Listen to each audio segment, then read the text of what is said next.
साथियों नमस्कार। इस समय आपके स्क्रीन पर हैं राजवती गुर्जर, और राजवती आपके स्क्रीन पर क्यों है इस बात का पता आपको आगे की बातचीत में चलेगा।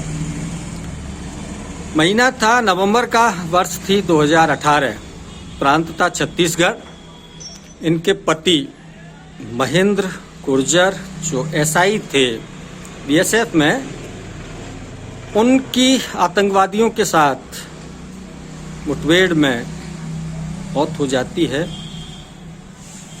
इस दौरान राजवती ने जीवन को बहुत संयम के साथ अपने बच्चों के लालन पालन में गुजारा है, लेकिन राजवती की ओर से एक बड़ा कदम उठाया गया है। वो ये है कि अपनी पति की यादों को स्थायी करने के लिए इन्होंने अपने गांव डोमरिया, रूपबास के नगला तुला इलाके में डोमरिया गांव है, वहाँ एक स्मारक बनवाया है।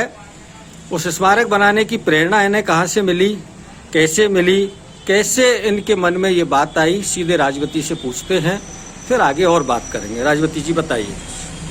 ये प्रेरणा मुझे तब मिली कि जब हम एक जो विधायक हैं हमारे क्षेत्र के, नाम नहीं लेना चाहती मैं, उनसे गए मदद मांगने के लिए कि आप उनके सम्मान उनको मिले। देश में कोई भी शहीद होता है, कोई भी, मैं अपने पति की बात नहीं कर रही, कोई भी अगर शहीद होता है उसको सम्मान का वो हकदार है।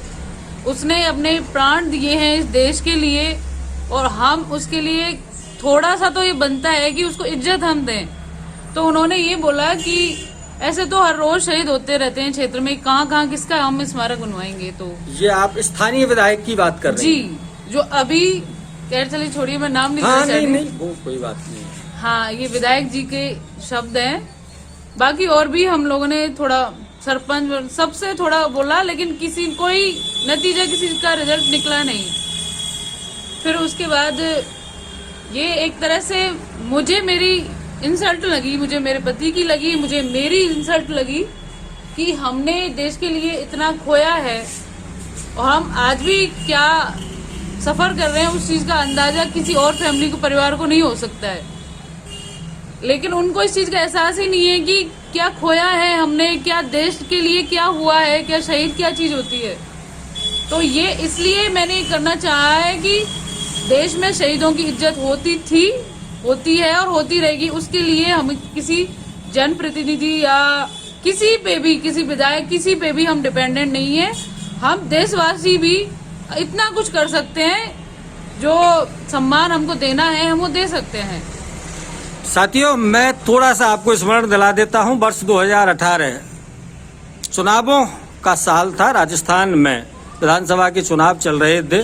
चुनाव प्रचार के दौरान देश के प्रधानमंत्री माननीय नरेंद्र मोदी भरतपुर आए थे।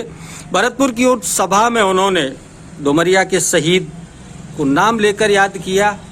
प्रदेश की तत्कालीन मुख्यमंत्री वसुंधरा राजे जब रूपबास आई, अपनी चुनावी सभा में उन्होंने भी महेंद्र का नाम लिया और उनके पिता से मुलाकात की। हाँ जी, और उस समय के प्रदेश कांग्रेस के अध्यक्ष सचिन पायलट जब बयाना चुनावी सभा करने के लिए आए, तो उन्होंने भी महेंद्र के पिता का सम्मान किया, उनका नाम लिया।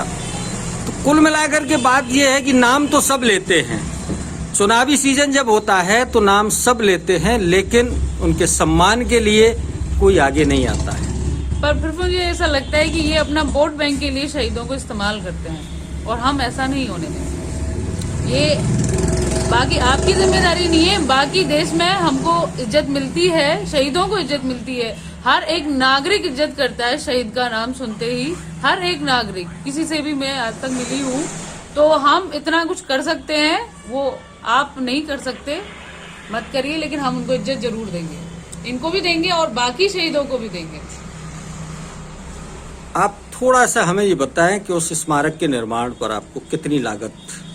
ये पूरा उस स्मारक में करीब 17 से 18 लाख का खर्चा आपने किया है? जी, किया है मैंने। और अभी कल समारोह है। मैं साथियों आपको बता देता हूँ, कल 11 नवंबर को महेंद्र के शहीद होने के ठीक 2 वर्ष बाद 11 नवंबर को गांव डोमरिया में स्मारक का अनावरण समारोह है। आप में से जो भी लोग, बिल्कुल सभी सादर आमंत्रित हैं। जिला कलेक्टर महोदय करेंगे उद्घाटन।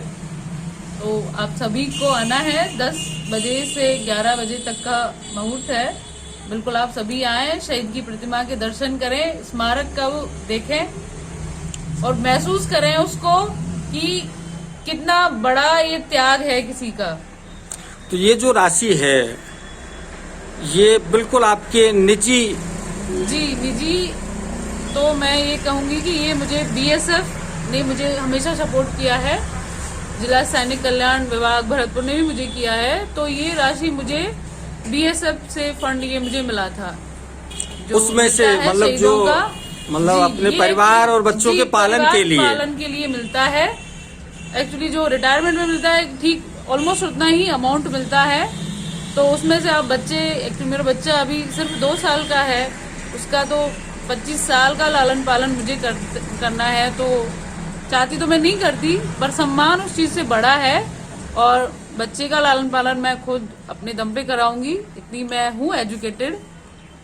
तो इसीलिए मैंने इस चीज को चुना सर्वोपरि। साथियों, ये एक प्रेरक संदेश है और राजनीति करने वालों के लिए एक तंज भी है कि वो केवल वोट बैंक की राजनीति करके शहीदों के नाम का उपयोग नहीं करे, वो उन्हें यथोचित सम्मान जिसके वो हकदार हैं। हाँ, ये डिमांड है मेरी सरकार से कि अगर आप सच में सम्मान देते हैं शहीदों को तो उनके स्मारक निर्माण के लिए अलग से फंड इशू करें, जिससे लोगों को पता चले कि ये शहीद के लिए सम्मान दिया गया है सरकार की तरफ से। वरना परिवार तो हमेशा ही देगा, बाकी नागरिक भी देते हैं, लेकिन सरकार का कोई महत्व नहीं है उस चीज में बिल्कुल भी। हाँ, स्मारक के लिए सरकार की ओर से कहीं कोई व्यवस्था नहीं, फंड इशू होना चाहिए जिससे कम से कम एक ऐसी यादगार चीज लोग उस चीज को देख सकें और प्रेरणा ले सकें उस चीज से। साथियों, ये हैं राजबत्ती जो अब स्मारक के उद्घाटन कार्यक्रम में व्यस्त हैं। फिर भी आपने ये कीमती समय निकाला, आपको बहुत बहुत धन्यवाद।